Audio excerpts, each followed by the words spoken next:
Good morning everyone. Here I am with a new topic, theories of planning. इसमें मैं आपको यही बताऊंगा कि इसमें मेन क्या पॉइंट कवर करने हैं ताकि आपको एग्जाम में हेल्प हो सके। ठीक है, तो विदाउट वेस्टिंग एनी टाइम हम लोग स्टार्ट करते हैं। So first topic is a primate city. Primate city मतलब इसमें आपको याद रखना है कि प्राइमेट सिटी किसने दिया है, मार्क जेफरसन ने 1939 में। एंड प्राइमेट सिटी जब भी आएगी आपको तो आपको याद रखना है कि primate city is a city which is 5 to 7 times larger than the कोई और सिटी होगा। मतलब जैसे यहाँ पे एग्जांपल दिया है, London is 7 times greater than Liverpool और लिवरपूल। ओके, उसके बाद में primate city model introduce in the idea of the first city which is several times larger than the second. Okay, इसको आपको यही याद रखना है।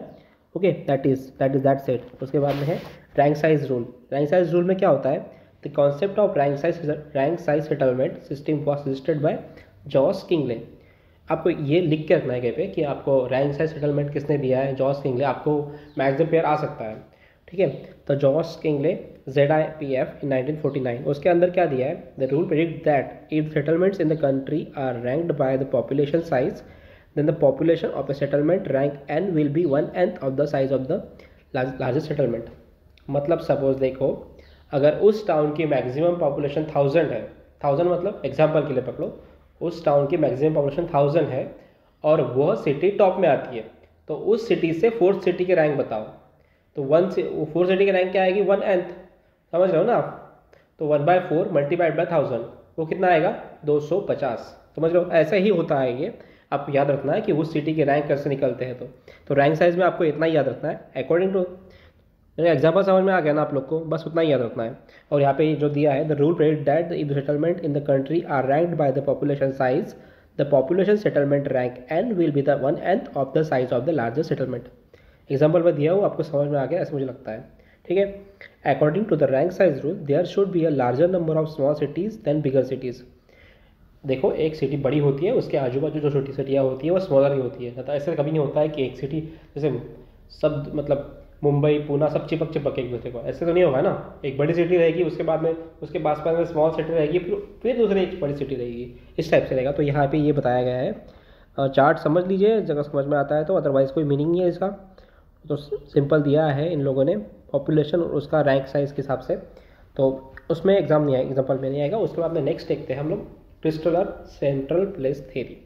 Okay, it is a special theory. Special मतलब क्या होता है, जो विशाल का है, जो आप स्पेलिंग सर्च कर सकते हो इसको स्पेशल को क्या बोलते हैं, तो उसमें कोई इतना इशू नहीं आएगा आपको इसमें याद रखना है कि की पॉइंट्स में स्पेशल मतलब central Christaller central place theory में क्या क्या होगा। तो सबसे पहले आपको याद रखना है कि किसने दिया है, वॉल्ट क्रिस्टल 1933 में दिया है। Okay, it is the most appreciate theory that tries to explain the special arrangement and distribution of human settlements and their number based on the population and distance from another human settlement. आगे बढ़िए। उसके बाद में ये क्या करती है, central place theory explain क्या करती है, आपको ये याद रखना है। It explain the relationship between the size and number and the geographic distribution of the city. समझ रहे हो ना आप, relationship between size the number and geographic distribution of the cities. Central place has the main function to supply goods and services to the surrounding population based on the concept range. It is economic method and not mathematical. इसमें क्या होता है पता है आपको, एक central place होता है जहाँ पे मतलब उसको बिजनेस एरिया बोलते हैं। ठीक है, उसके अराउंड आपका सेटलमेंट होता है, और सेटलमेंट भी इसी तरह से होना चाहिए ताकि वो मिनिमम रिक्वायरमेंट और मैक्सिमम डिस्टेंस, ये दोनों पॉइंट को कंसिडर करके आप लोग को सेटलमेंट का इस थ्योरी को याद करना है। इसमें मेनली याद रखना है आपको कि किसने दिए, ठीक है, कब आई है। और उसके बाद इसमें आगे के पॉइंट है, this theory essentially static explain the existence of the region spatial structure but failing to explain how the structure has evolved and might change in the future। ये भी छोड़ दीजिए आप। उसके बाद में स्टैटिक डिमांड और नॉन स्टैटिक डिमांड समझ लीजिए। इलास्टिक और नॉन इलास्टिक में क्या होता है, इलास्टिक मतलब क्या होता है, urgent and non sustainable. Example hospital दूर भी रहा तो आप जाओगे। और दूसरा है elastic demand. Elastic demand is cinema अगर दूर रहा तो आप लोग नहीं जाओगे। ठीक है, उसके बाद में सिमिलर पर, इसमें 4 पॉइंट दिए इन लोगों ने, आपको ये मतलब रख के जाना है कि ऐसे होता है कि पूछेंगे सेंट्रल प्लेस थ्योरी में क्या क्या 4 पॉइंट है। ओके, तो आपको पूछना है similar purchasing power, preference for the nearest market, equal transportation cost and perfect competition, ये सब बातें थियोरेटिकली ठीक लगती है पर एक्चुअली मार्केट में वर्क नहीं करती, क्योंकि सिमिलर परचेसिंग पावर कभी मार्केट में नहीं होगी, नहीं सबके पास सेम पैसा नहीं होगा। Preference to the nearest market, people will buy product from the nearest market to avoid the long commute, this keeps the price constant, ये तो ठीक है। उसके बाद इक्वल ट्रांसपोर्टेशन कॉस्ट, कभी क्या होता है एक सेम चीज़ के लिए कहीं पे ज़्यादा पैसे लेते हैं, कहीं पे कम पैसे लेते हैं, तो ये चीज़ उसके अंदर आएगी। उसके बाद में है perfect competition, price is decided on the basis of demand and supply, people will buy at the lowest price which market has to offer, no seller has an advantage of another seller. Demand and supply तो आपको पता ही होगा यार, उसमें कोई बात नहीं है, जितना चीज़ का डिमांड रहेगा उतना उसका सप्लाई रहेगा, यदि डिमांड नहीं रहेगा तो सप्लाई भी नहीं रहेगा। और हम लोग हमेशा मार्केट में क्या देखते हैं कि जो सबसे कम में दे रहा है, मतलब चीज़ें क्वालिटी ख़राब नहीं होनी चाहिए, और उसके बाद में जो एक लोकल कंपटीशन है उसको मद्देनज़र रखते हुए अपने को एक जो मिलती है, मतलब सब तो लगता है कि ये चीज़ 20 रुपीज़ में प्रॉफिटेबल है, मतलब परवटेबल है, तो हम लोग उस चीज़ को बाय करते हैं ना। ऐसा तो नहीं है कि वो लोग 40 बोल रहा है और बाजू वाला 20 बोल रहा है तो हम लोग, अगर उसे ख़राब होगा तो भी हम लेंगे, ऐसी बात नहीं है। हम लोग को क्या चाहिए, with quantity but with some quality, हम लोग को ये भी चीज़ हम लोग ध्यान रखते हैं। तो Indian buyer is always so smart. उसके बाद में 2 कॉन्सेप्ट है इसके अंदर, थ्रेशोल्ड एंड रेंज। थ्रेशोल्ड मतलब क्या है, minimum population is needed to make the service viable. अगर आप कहीं पे कुछ डाल रहे हो, ठीक है ना, कहीं पे कुछ सेटअप कर रहे हो आप, और अगर आपको लगता है कि वहाँ पे इतनी पॉपुलेशन ही नहीं है तो वहाँ पे सेटअप करने का क्या मतलब है, समझ रहे हो ना आप लोग। अगर इतना उतना मिनिमम पॉपुलेशन वहाँ पे अवेलेबल होना चाहिए ताकि वो बिजनेस प्रॉफिट में आ जाए। और दूसरा है रेंज, और इतना मैक्सिमम डिस्टेंस, मतलब कहाँ तक वो बंदा ट्रैवल करेगा उस चीज़ के लिए। अगर उसको फेविक्विक लेने जाना है, वो 10 किलोमीटर नहीं जाएगा ना यार, वो एक बार ही 10 किलोमीटर वो लेके आ जाएगा पूरा पूरा, हर बार तो नहीं जाएगा। तो थ्रेशोल्ड मतलब क्या है, मिनिमम पॉपुलेशन, एंड रेंज मतलब मैक्सिमम डिस्टेंस। ये आपको रट लेना है, क्योंकि ये ही इसके क्रस्टिंग पॉइंट है कि इसमें यही चीज़ें, मतलब इस पर ही घूम फिर के आ सकता है चीज़ें। अगर बाद में चेंज हो जाए तो बात अलग है, पर मेनली तो यही है। आपको पढ़ने के बाद में भी समझ में आएगा कि यही चीज़ पे इसके अराउंड चीज़ें घूम रही है। उसके बाद में क्रिस्टलर ने 4 पार्ट में, देखो आप लोग समझ में आ गया थ्रेशोल्ड और रेंज। थ्रेशोल्ड मतलब क्या होता है, maximum minimum population that is required to make some business profit in that business, okay, and the second is range, that is maximum distance that person can be travel, okay।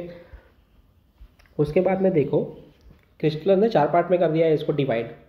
सबसे पहले दिया है Hamlet, उसके बाद में village, उसके बाद में टाउन, और उसके बाद में सिटी। मतलब लोअर से स्टार्ट करते हो अप तो जाते हो, सबसे लोअर में है हैमलेट और सबसे टॉप में है सिटी, ठीक है। आप लोगों को याद रखना है कि क्रिस्टलर ने कैसे डिवाइड किया, एग्जाम में पूछ सकते हैं। हैमलर उसके बाद में हैमलेट, उसके बाद में विलेज है। आप लोग उल्टा कर सकते हो, यहाँ पे आप लोग पहले विलेज लेके हैमलेट बाद में कर सकते हो, ओके। सो इसको याद रखो। उसके बाद में अरेंजमेंट कैसी है सेंट्रल प्लेस थ्योरीज की, देखो इसके अंदर इतना याद रखना है आप लोग कि उसका जो अरेंजमेंट है हेक्सागोनल है, ठीक है। उसने उसको डिवाइड किया है हेक्सागोनल शिप्स में, ओके। आपको ये सब क्रस्ट पॉइंट याद रखने हैं यार, एग्जाम में सारी चीज़ें कहाँ पढ़ सकते हो, अभी टाइम ही नहीं है इतना। और उसके बाद में प्रिंसिपल्स क्या है, उसके 3 प्रिंसिपल्स दिया है, marketing principle, traffic principle and separation principle. Marketing principle में क्या दिया है, the distribution is entirely based on the range of the good, then it would result in evenly spread central place with hexagonal market area. आप इसे broadly ये याद रख लो कि यार मार्केट मतलब 3 प्रिंसिपल क्या है, marketing principle, traffic principle. If the central place is smaller in size expected than it is smaller in size then expected than it is because of the lower accessibility not falling on major transport route and vice versa. क्यों छोटा रह गया वो, क्योंकि वहाँ पे कोई बड़ा रूट ही नहीं गया यार। अगर रूट ही छोटे होंगे तो सिटी बढ़ के भी कितनी बढ़ेगी यार। सेंट्रल प्लेस में आप बहुत बड़ा डाल दोगे और रास्ता ही नहीं जाने के लिए तो कैसे जा पाएगा। उसका तो उसका एक ट्रांसपोर्टेशन जो होगा वो तो मिनिमम ही होगा ना यार, तो क्या मतलब होगा इतना बड़ा सिटी का। तो ये हो गया। उसके बाद में separation principle, spacing of and sizing of the central place can sometimes be distorted due to social political consideration. Socio political consideration मतलब क्या होता है कि अब लोग मतलब spacing and sizing of central place can sometimes be distorted due to social political consideration. इसमें ऐसा होता है, सोशल पॉलिटिकल कंसिडरेशन मतलब क्या होता है, किसी को सपोज यहाँ पे चलता है यार ऐसे कभी कभी कि देखो कोई स्पेसिफिक बायर स्पेसिफिक लोगों से खरीदता है, समझ रहे ना। और एक पॉलिटिकल पार्टीज़ का एक साइड में इतना इन्फ्लुएंस होता है कि वहाँ पे उनकी ही चीज़ें चलती है, समझ रहे हो ना आप लोग। ऐसे होता है मुंबई में, तो मैं देखा हूँ बिहार में, तो आप लोग को पता ही है। तो वैसे जब इफेक्ट होता है ना तब एक सेपरेशन वाली ये आ जाती है, तो एक वाला पार्ट सेपरेट होता है तब कुछ ग्रो नहीं कर पाता है यार ना। इसका होता है भला, क्योंकि इसके स्पेसिफिक बायर्स है, इसके स्पेसिफिक बायर्स है, दोनों एक दूसरे में जाते नहीं है, समझ रहे हो ना आप लोग। उसको सेपरेशन प्रिंसिपल बोलते हैं। उसके बाद में देखो आपको तीन चीज़ रट लेनी है। मार्केटिंग में आता है 3 के का, उसके बाद में कोई भी सकता है के का, के वैल्यूज़। मार्केटिंग में है 3, ट्रांसपोर्ट प्रिंसिपल में है K4, एडमिनिस्ट्रेटिव प्रिंसिपल में है K7, K3, K4, K7। इतना याद रखें, marketing principle K3, transport principle traffic principle is K4 and administrative principle is K7। इतना याद हो गया आपको, please remember it. Okay, marketing principle K=3, transport principle K=4, administrative principle K=7। बस इतना ही याद रखना है यार। ओके, मार्केटिंग का 3, ट्रांसपोर्ट का 4, एडमिनिस्ट्रेटिव प्रिंसिपल का 7। इतना याद रखो यार, एग्जाम में यही प्लस पॉइंट आ सकते हैं। पढ़ने के तो आप सब पढ़ सकते हो फिर, अगर आपको पढ़ना ही है तो, ठीक है ना। थैंक्स टू अनूप सर कि उन्होंने इतने क्रस्ट में नोट बना के दी ताकि हम लोग सब लोग इतना इजीली पढ़ पा रहे हैं, ठीक है। उसके बाद में एक है गार्डन सिटी का कॉन्सेप्ट, ठीक है। अब गार्डन सिटी के कॉन्सेप्ट में क्या क्या आ सकता है अब देख लो। किसने दिया है? Sir एबेंजर Howard. ओके, कब दिया है? 29 उनका एक डेट ऑफ बर्थ का टाइमिंग दिया है वो तो, ठीक है। अब उन्होंने क्या दिया है, अब गार्डन सिटी किसने दिया है? हार्वर्ड। जब नाम आएगा तो इसे याद रखते हैं, हार्वर्ड में गार्डन है, ठीक है। तो ये वाला हो गया कि हार्वर्ड एबेंजर हार्वर्ड ने गार्डन सिटी का कॉन्सेप्ट दिया। अब गार्डन सिटी के कॉन्सेप्ट में बाकी देखो आगे 3 मैग्नेट थ्योरी आती है।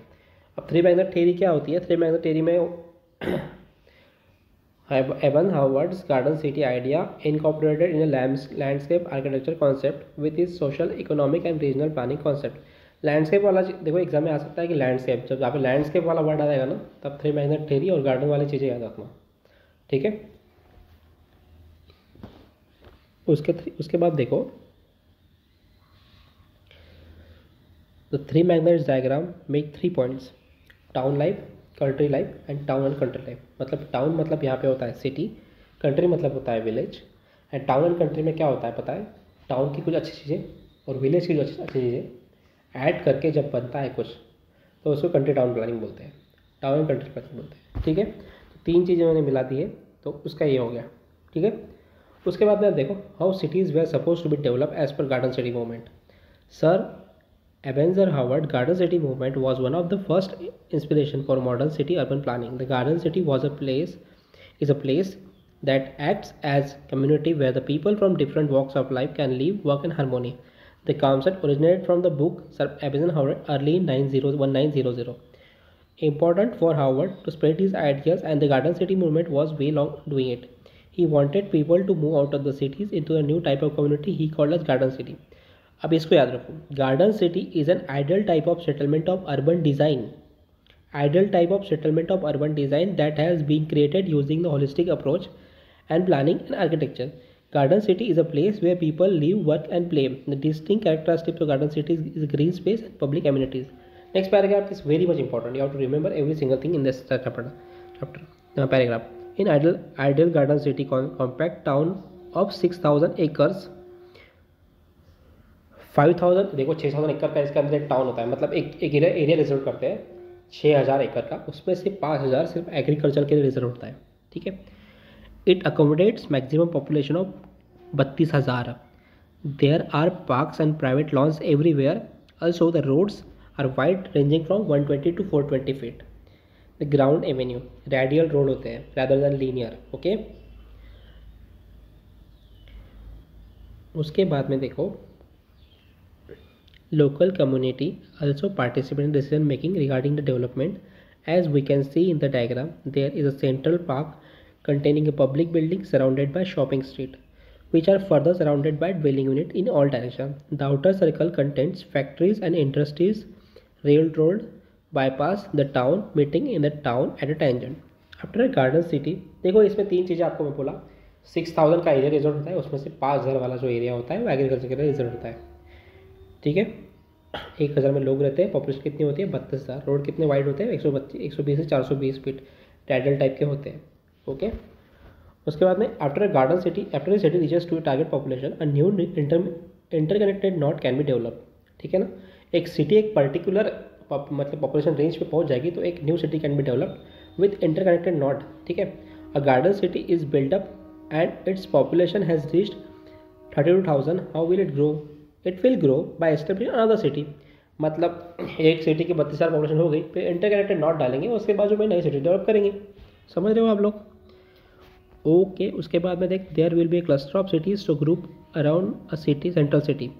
ठीक है, उसके बाद में इसमें तो इतना ही था, मेनली जो था मैं कवर किया हूँ आपके लिए। उसके बाद में देखो गार्डन सिटी, उसका पॉपुलेशन दिख रहा है आपको 32,000। ओके, उसके बाद में इंटरकनेक्टेड दूसरी सिटी जो है सेंट्रल सिटी जो है उसका पॉपुलेशन देखो आप 58,000। ठीक है, ये 2-3 चीज़ें देखिए, वो याद रखो यार। 58 सेंट्रल सिटी जो होगा उससे पॉपुलेशन कितना आएगा। उसके बाद में अपनी गार्डन सिटी है उसका पॉपुलेशन कितना आ रहा है, दिख रहा है आपको 32,000, 58,000। ये चीज़ एग्जाम में आ सकती है और आपको पूछ सकते हैं। ऑब्जेक्टिव काटना है यार आपको, आपने तो ऑप्शन ही काटना है यार, आंसर आना चाहिए बाय हुक और बाय क्रुक। उसके बाद में देखते हैं the main features of the garden city principle are the dwelling for all the classes of people should be distributed about large central court in which public building are would be located. समझ रहे हो ना आप? Dwelling क्या है? Dwelling for all the classes of people should be distributed around about large central court. समझ रहे हो ना? ड्वेलिंग जो होते हैं ना वो distribute along the large central court के अराउंड होते हैं। उसके बाद में दिया shopping centre should be located to be located edge of the town. Shopping centre कहाँ होगा? एज ऑफ द टाउन पे होगा। The employment facilities for all the people to be provided by starting a variety of industries. Industries होगा outskirt पे, shopping centre होगा edge of the town पे, याद रखो यार। उसके बाद में city should have maximum population of 30 to 35,000 people in an area of 1,000 एकड़। The city should be surrounded by a permanent belt of agricultural land 3 to 5,000 एकड़। मैं आपको बोला हूँ सिटी को क्या सराउंड करेगा? A permanent belt of agricultural land 3 से 5,000 एकड़ तक। समझ रहे हो आप लोग कितना परफेक्टली प्लान किया इन लोगों ने? The city should have the advantage of both rural life such as fresh air, garden, playfield, cottage, and amenities of urban life such as school, theatre, hospital, recreation center, etc. To eliminate the private ownership and hold of the land to be brought under cooperative basis or held in a trust of community in order to have the control of finance, profit gain thereby by utilizing the uplifting community to eliminate the private ownership. The whole land brought under cooperative basis. आपको इस समय पूछ सकते हैं in which concept the whole land brought under cooperative setup, तो आपको बोलना है गार्डन सिटी में। ठीक है ना? समझ रहे हैं आप लोग को? Feasibility of garden city concept, it could provide ample of green space. ये तो आप लोग को याद आ जाएगा, उसमें कोई बात नहीं है, पढ़ना ही है सब चीज़ें। तो अब एक लीच वाल गार्डन सिटी भी है उसके अंदर, इसके अंदर ये है ही use Howard data and practical develop किया है इसने। Agriculture estate 5,000 acres and properly developed for agriculture purpose as part of the scheme. The population of this belt was taken as 2,000. City had a population of around 33,600 just over the original Ebenezer Howard. थोड़ा उसका 32 था, इसका 33,600 है। Okay? The number of young adults in the town are decreasing and the number of retired persons are increasing. 22% visiting the town as center have no car. ठीक है?